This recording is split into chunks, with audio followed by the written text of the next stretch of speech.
This is the Bohr model of the atom. I like to call it the Jimmy Neutron model. 3, 2, 1.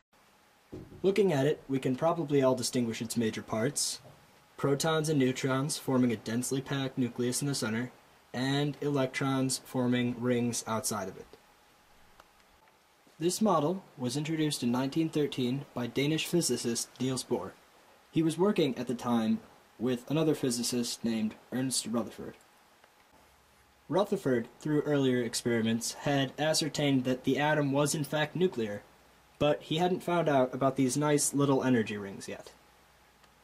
According to Rutherford's model, electrons would constantly circle the nucleus, radiating energy as they did so, and the implied loss of energy would mean that electrons would get closer and closer to the nucleus until they eventually impacted. That's a major problem because, according to that model, atoms can't exist since they're not stable, and clearly atoms exist. I mean, atoms.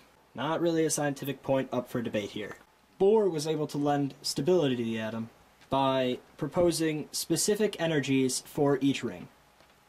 According to him, electrons could only move inward and outward from the nucleus by absorbing or emitting specific amounts of radiation. So, electrons could only exist in these nice little circles that were being drawn around the nucleus, which prevents the inward spiral of electrons into the nucleus and the atom's ultimate destruction. Yay!